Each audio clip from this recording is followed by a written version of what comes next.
이 약 콜린 알포세레이트라는 약이 어떤 성분이고 언제 쓰는지에 대해서 간단하게 얘기를 먼저 좀 해주시면 좋으실 것 같아요. 약 자체가 네. 이게 우리가 이제 인지 기능이나 기억력이나 이런 뭐 행동이나 특히 뭐 뇌졸중 이후에 이 약 자체의 허가 사항이라고 해야 되나요? 이게 식약처에서 허가를 해준 게 뭐 뇌졸중 뭐 또는 이제 치매 이런 분들이 다른 이제 뭐 인지 기능이나 이런 게 정상인 사람보다 아세틸콜린이라고 이제 신경 전달 물질이 부족하다 네. 뭐 이런 얘기가 있기 때문에 이미 뭐 근거가 있는 얘기고요. 네.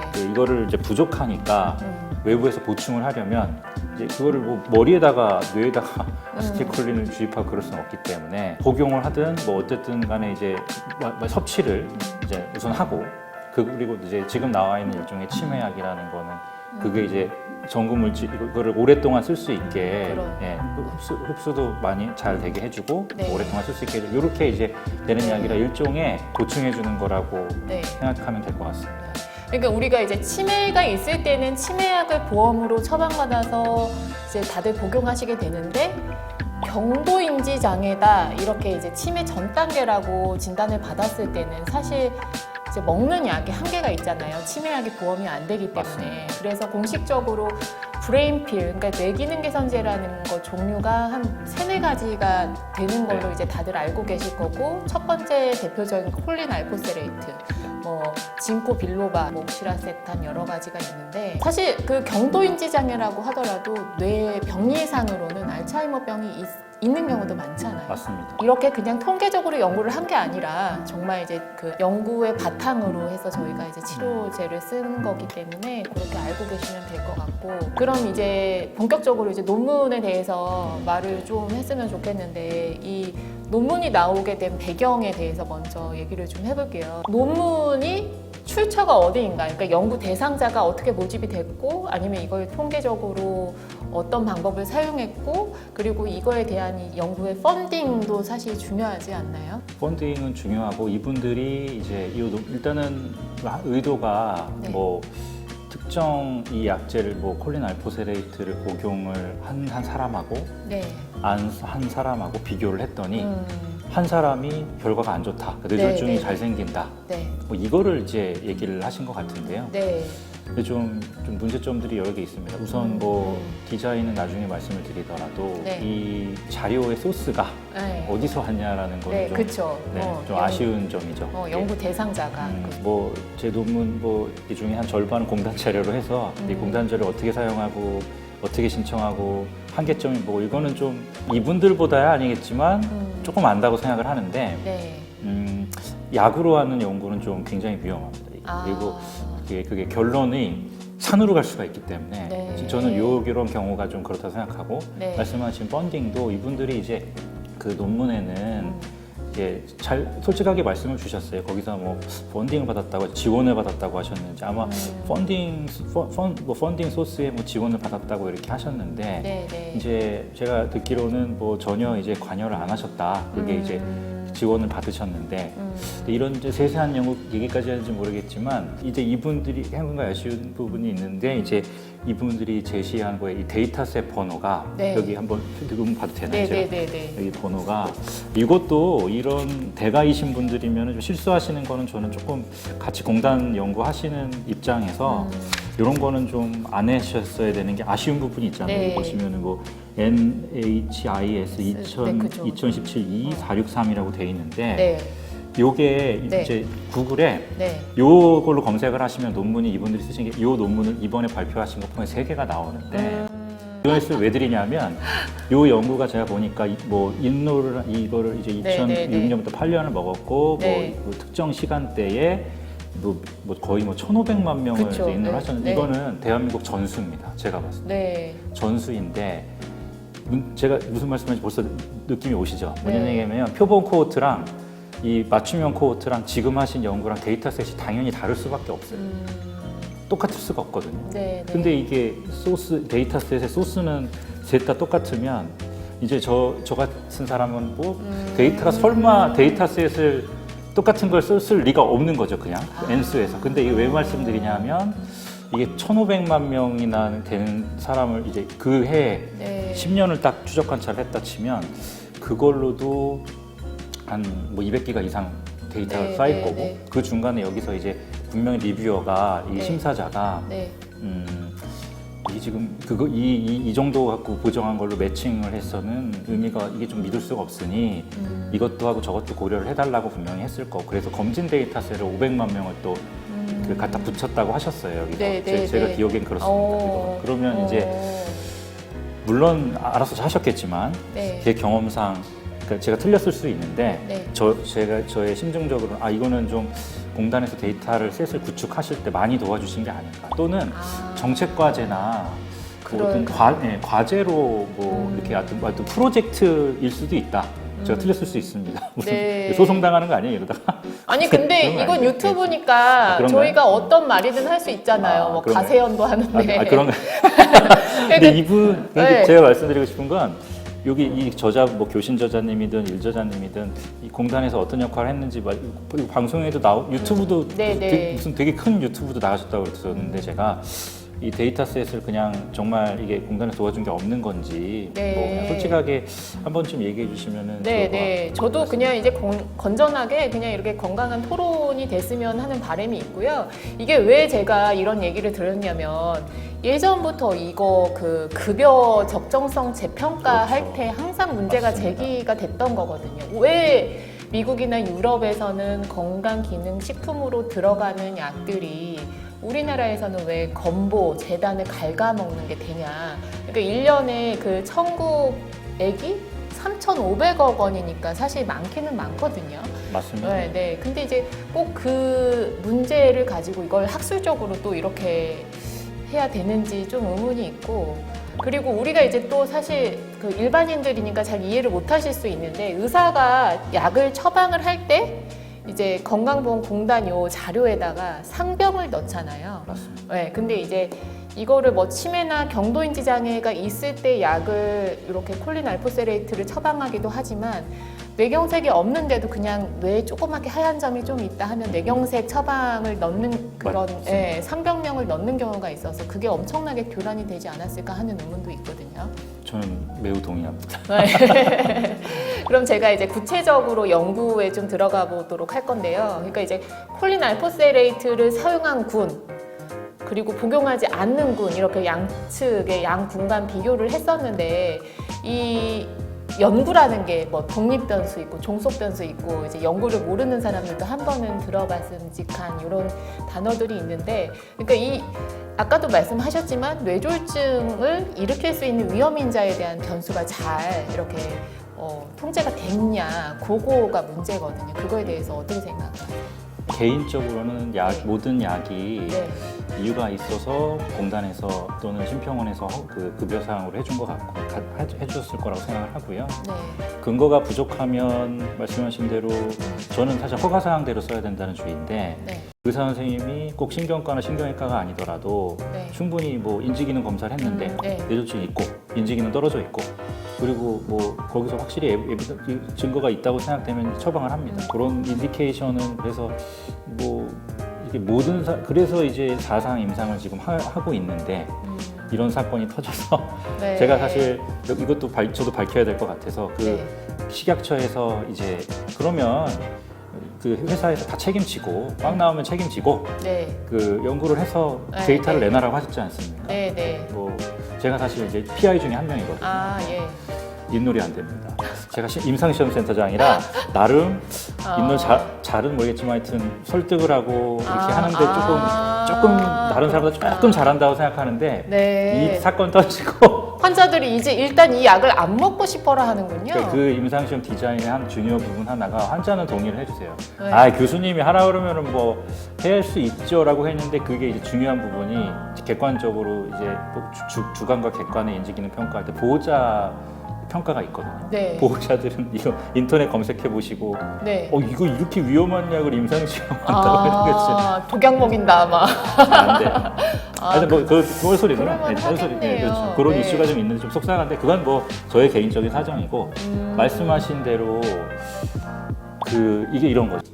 이쪽과 이쪽 사람을 매칭을 다 똑같이 만들어 놓고 해도 제가 봤을 때는 안 좋게 이 약을 먹었던 안 좋게 나올 수 있는 게 근본적으로 이 약을 처방할 때 이 사람의 그 뇌의 상태나 어떤 뭐 중요한 의약을 왜 처방했는지를 이쪽을 조금 맞춰놓고 시작을 해야 되는데 네. 그게 안 되기 때문에 이런 좀 왜곡된 변론이 나온 거예요. 이걸 마치 예를 들어 교수님 아니 원장님께서도 고지혈증 약, 뇌졸중 환자 그냥 루틴하게 저희는 쓰게 돼 있으니까 쓰시잖아요. 네, 네, 네. 그럼 이제 고지혈증 약을 먹었던 분이 있고 네.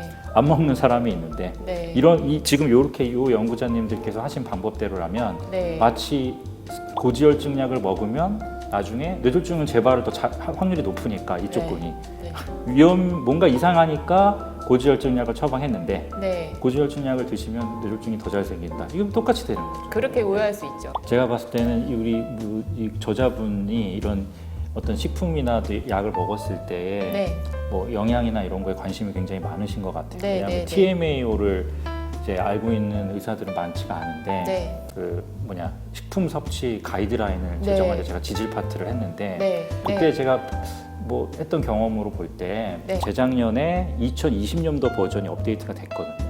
거기에 아직 콜린에 대한 거는 근거가 부족하고 그런 거 있습니다. 우먼 헬스 스터디나 이런 다른 전향 연구, 아까 말씀드린 이런 후향적으로 한 게 아니라 전향적으로 이제 뭐 10년 이상 팔로우업한 연구, 추적 관찰한 연구에서 그런 콜린 섭취가 뭐 많으면 많을수록 이 논문처럼 뭐 안 좋냐? 네. 심혈관 질환에 악영향을 미칠 가능성이 크다고 이렇게 얘기를 하셨었죠, 이 저자 선생님께서. 네, 그렇지 않고 역으로 나온다는 얘기도 있고, 그러니까 그 어. 오히려 반대 좋다는 경향성이 있고 네. 또 좋다는 논문도 많거든요. 그래서 그런 게 있고 네. 우리나라 사람 세계적으로 이렇게 분류를 해놓은 걸 보면 보통 콜린 하루 일반 섭취 권장량이 550mg이고 최대 위험 먹을 수 있는 그렇죠. 용량? 3,500mg. 네.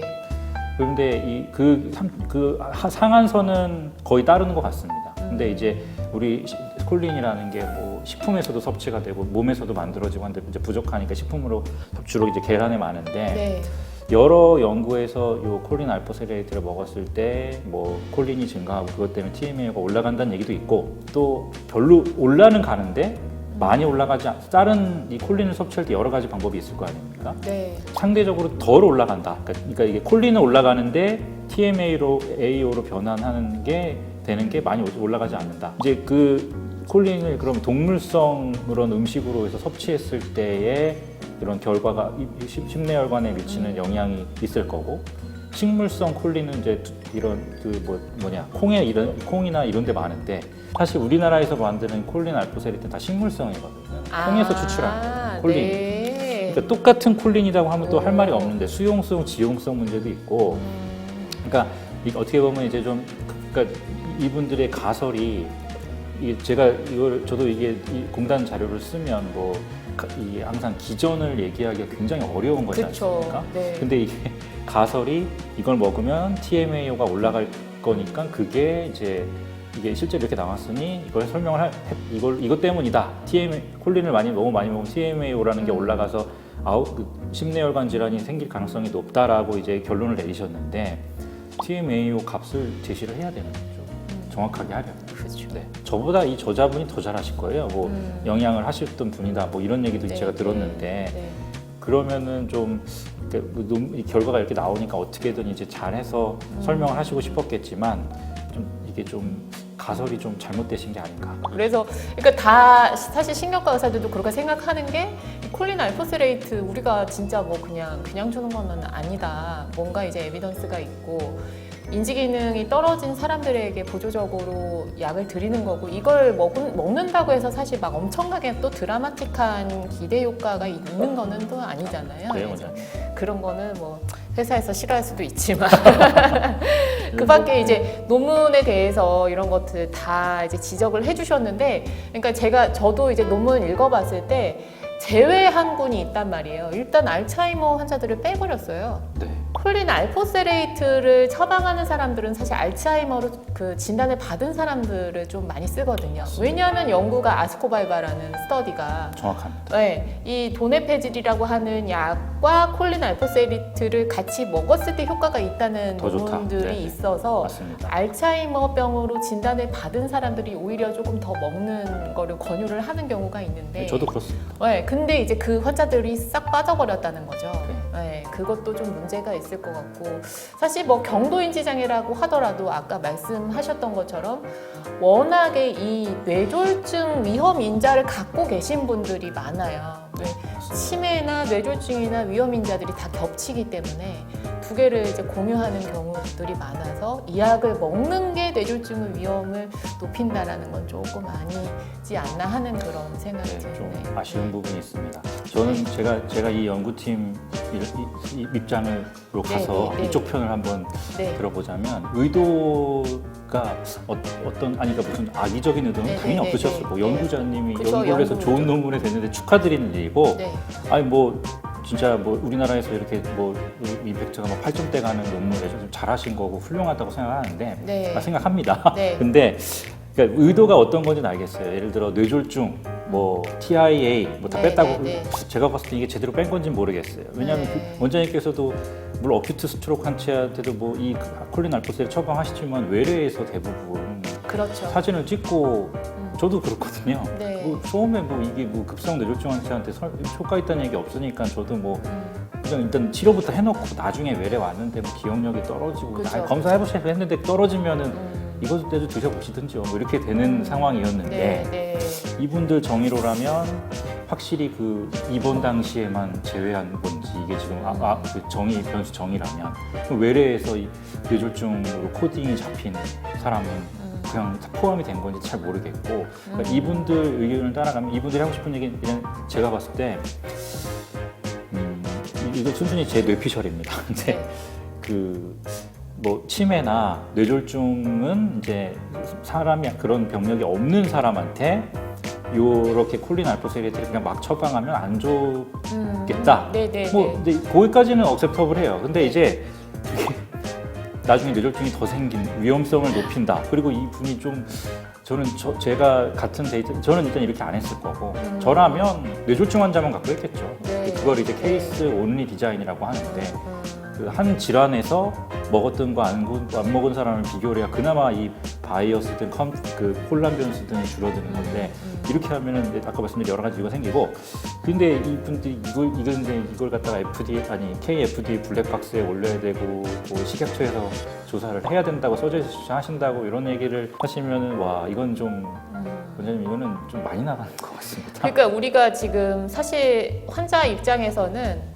검사보다는 그러니까 뭐 진단하고 검사하고 이런 거에도 관심이 많지만 내가 먹는 약, 맞습니다. 내가 먹는 치료제가 안전한가가 가장 큰 관심사거든요. 그래서 이제 의사가 논문을 쓰고 이렇게 기사화가 됐을 때 뭐 약의 효과가 없다, 뭐 이거 먹어도 소용없다가 아니고 이게 굉장히 위험하다라고 얘기를 했을 때는 큰 방향이 있을 수 있다. 그거를 네. 하려면 말씀하신 대로 네, 네. 진짜 랜덤 트라이얼을 했는데 네. 아니, 그러니까 무작위 배정을 했는데 진짜 그렇게 나오거나 아니면 최소한 뭐 지금 뭐 거의 1,500만 명이 아니더라도 네. 뭐 몇천 명이더라도 정말 네, 전향적으로 계속 네. MRI도 찍고 뭐 피 검사도 하고 이러면서 여기 근거를 제시하셨던 여러 가지 이런 가설들이 진짜 맞는지를 입증을 해야 그래도 위험성이 높아지는 것 같다이지 네. 후양 연구로 이렇게 좀 디자인이 좀 아쉽고 네, 억셉터블하지 그러니까 좀 너무 간 디자인으로 근데 이제 모든 사람들은 다 주목하고 있고. 제 말이 그 말입니다. 네.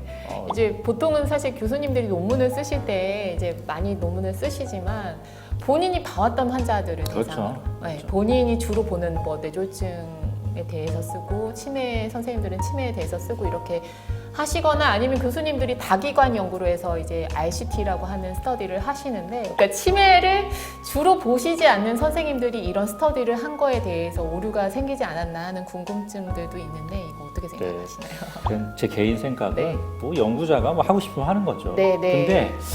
근데 정의하신 거를 보면 좀 충분히 네. 요런 연구를 많이 하시는 분이 분명히 서울대에도 계실 텐데 네.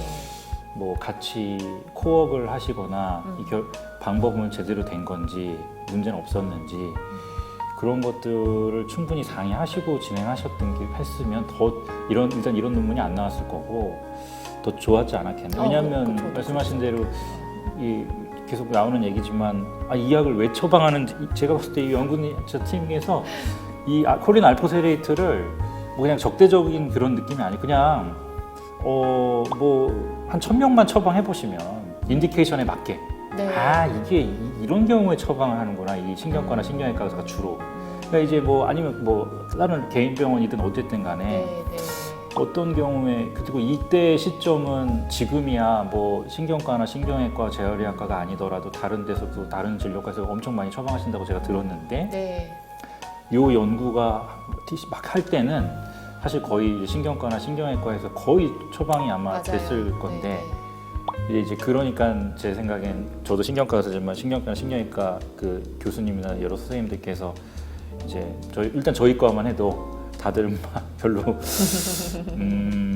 별로 이게, 네. 이게 믿을 수가 없다. 네. 잘못된 연구다. 뭐 심지어는 이제 뭐 그런 말씀을 하시고 네. 좀 본인이 전문 분야가 아니면 좀 전문이신 분과 충분히 상의를 하셨으면 제가 봤을 때 이게 지금 논문에서 제일 중요한 거는 가설이고 그 가설을 입증하기 위한 방법이 정확해야 결론도 믿을 수 있는 건데 제가 봤을 때 가설은 아쉽고 방법은 속도별로 좀 틀린 것 같고 이러니까 이제 좀 어려운 부분이 있죠. 네, 알겠습니다. 제가 사실 저는 그냥 동네 의사로서 가장 큰 문제는 일단 경도인지 장애일 때 사용할 수 있는 치료제의 개념이 없다는 게 저는 가장 맞습니다. 큰 문제인 것 같아요. 그러니까 의사 입장에서는 어떻게든 이 병의 현상을 해결하려는 게 있잖아요. 네, 맞습니다. 뭔가 이제 기억력 떨어진다 뭐 이렇게 얘기를 하면 그거를 검사를 하든 어떻게 하든 해결해주고 싶은 마음들이 다 의사한테는 있고 없다. 경도인지 장애인데 뇌에서 치매는 진행이 되고 있는데 해줄 수 없다는 게 참 안타까운 현실이기는 합니다.